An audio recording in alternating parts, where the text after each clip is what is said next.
जय श्री कृष्णा। आज है श्री विष्णु पुराण। इसमें है नरक से बचने के उपाय, भक्ति क्या है और भगवान के नाम में शक्ति कितनी है। आज इन तीनों के बारे में बताएंगे। भगवान की कथा हमें भाव से भर देती है तो हम भवसागर से पार हो जाते हैं, डूबते नहीं, डूबने से बच जाते हैं। ऐसे तो अत्यधिक यदि किसी चीज में सामान भरा जाए तो वह डूब जाएगा, लेकिन कथा सुन सुनकर हमारा हृदय भाव से भर जाता है तो हम डूबने से बच जाते हैं और भवसागर पार कर लेते हैं। कथा हमें भाव से भर देती है और हम भवसागर से पार हो जाते हैं। गोस्वामी जी कहते हैं, भगवान की कथा ऐसी दृढ़ नौका है जो जीव को संसार भवसागर से पार कर देती है। श्री पराशर जी महाराज मैत्रेय जी को भगवान की मंगलमयी कथा का श्रवण कराते हैं। पिछले प्रसंग में आपने अनेक अद्भुत चरित्र श्रवण किए थे। इसके बाद मनु जी के पवित्र वंश का वर्णन करते हुए मनु जी के पुत्र प्रियव्रत जी महाराज अपने रथ के पहिए से पृथ्वी के 7 विभाग किए उन्होंने, और उन रथ के पहिए से किए गए विभाग में जो गड्ढे थे उसमें पानी भरा है। उसमें जो पानी भर गया उसे 7 समुद्र बोला गया, वही 7 समुद्र हो गए। यहाँ पर भी विष्णु पुराण में अनेक राजाओं के वंश का वर्णन किया और इसी प्रसंग में पराशर महर्षि ने नरक का भी वर्णन करके सुनाया। नरक का वर्णन सुनाने के पश्चात मैत्रेय जी के पूछने पर पराशर जी कहते हैं, मैत्रेय जी ने पूछा कि इन पापों के परिणाम स्वरूप व्यक्ति को नरक में जाना पड़ता है, तो नरक से बचने के उपाय क्या हैं? तो पराशर जी ने कहा कि एक उपाय तो यह है कि प्रायश्चित कर लो, पापों का प्रायश्चित कर लो, और प्रायश्चित का विधान स्मृतियों में भरा पड़ा है।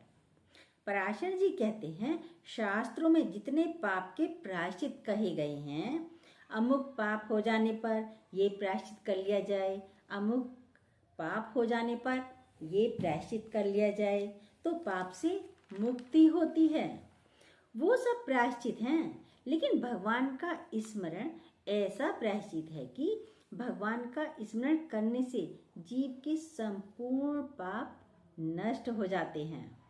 लेकिन कब? आप सोचे पहले पाप कर ले और फिर बाद में भगवान का स्मरण कर ले, फिर पाप कर ले फिर भगवान का स्मरण कर ले, ऐसे नहीं, तब नहीं होंगे नष्ट पाप। कहते हैं पाप करने के बाद आपके हृदय में ताप हो, ताप माना पश्चाताप, और उस ताप के बाद अनुताप हो, उस गोविंद का स्मरण कर लो तो उस स्मरण मात्र से सारे पाप उसी क्षण भस्म हो जाते हैं। स्मरण का मतलब भगवान के नाम से है। आचार्यों ने कहा, भगवान श्री हरि के नाम में पापों को नष्ट करने की जितनी शक्ति है उतना पाप हम कर नहीं सकते।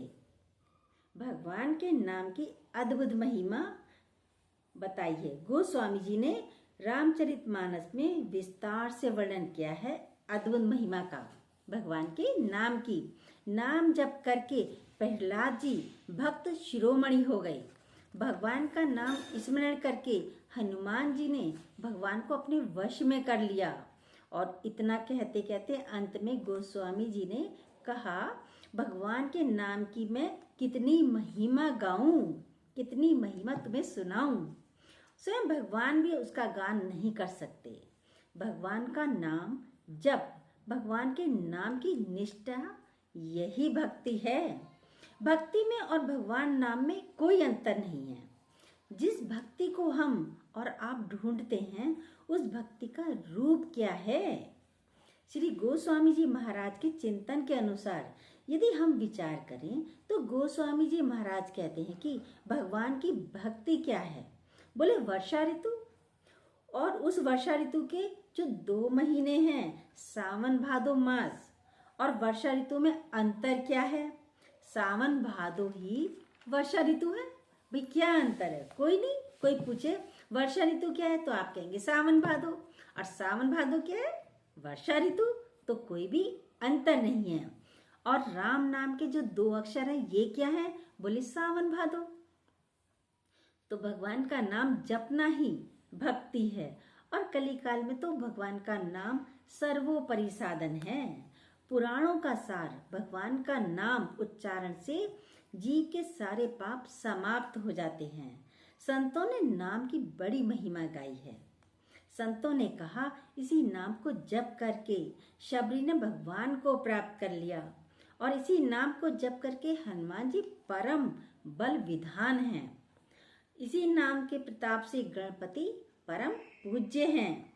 इसी प्रकार से नाम की महिमा का सर्वत्र, अगर भगवान का नाम हम दिखावे के लिए भी जपते हैं तो भी ये कल्याण कर देगा।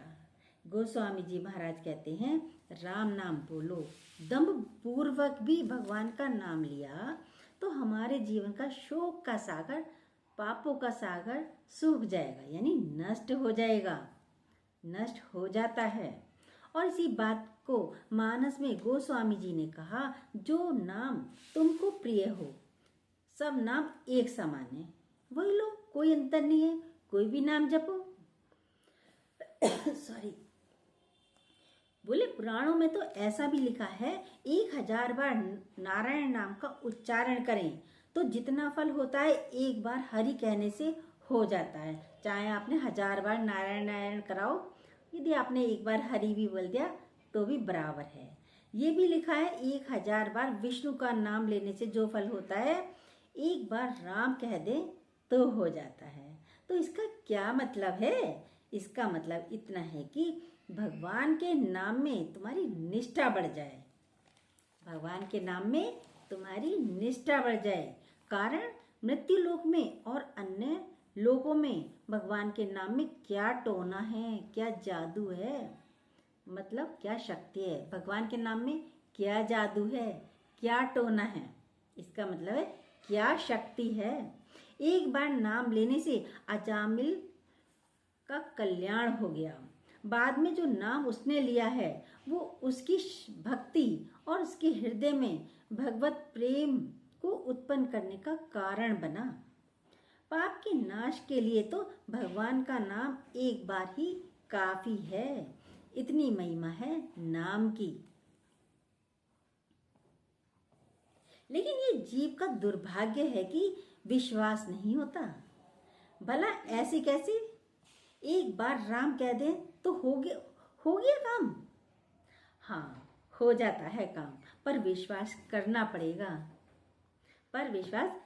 पड़ेगा, विश्वास होता नहीं है। आचार्य जन कहते हैं, जिसके जीवन में पुण्यों की कमी होती है उसको विश्वास नहीं होता। भगवान के किसी भी नाम को कभी छोटा बड़ा नहीं समझना चाहिए।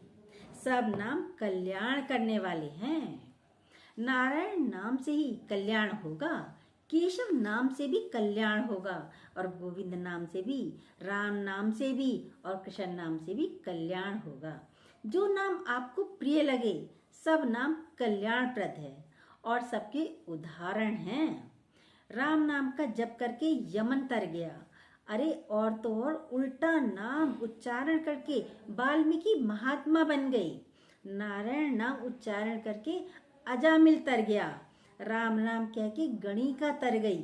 तो भगवान के सभी नाम बराबर हैं। जो नाम तुमको प्रिय लगे, सभी नाम एक समान हैं, उसमें कोई अंतर नहीं। पुराणों में तो विभिन्न प्रकार से बातें लिखी हैं। पुराणों में इसका मतलब यह है कि भगवान के नाम में तुम्हारी निष्ठा बढ़ जाए।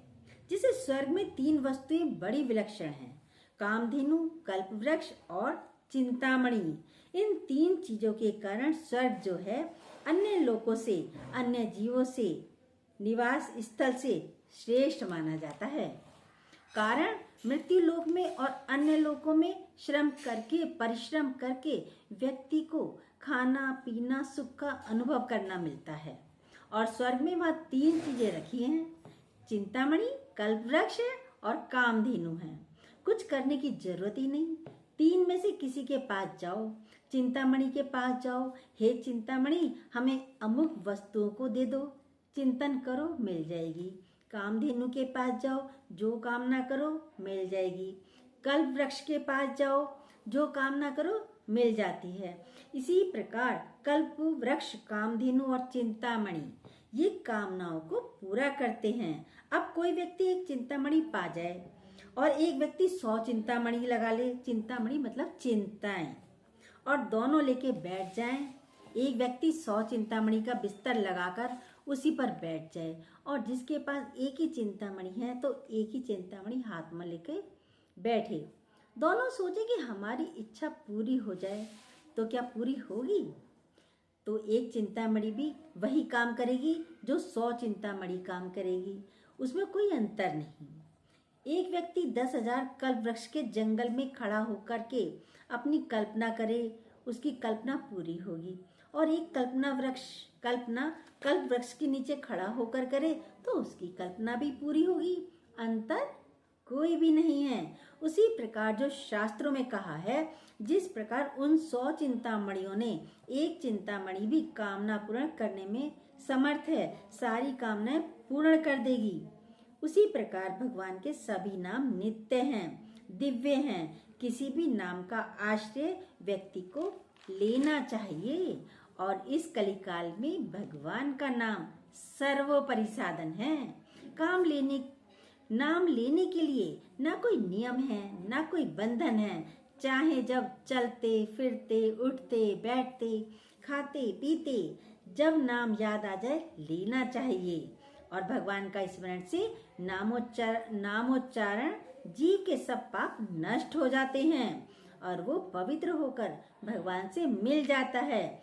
ये सब वर्णन पराशर जी ने मैत्रेय जी को सुनाया। ये है पहला पार्ट। दूसरा पार्ट कल सुनाएंगे हम आपको। यदि ये हमारी स्टोरी अच्छी लगी हो तो प्लीज जो न्यू हो सब्सक्राइब कीजिएगा, बेल को दोबारा प्रेस कीजिएगा। जय श्री कृष्णा।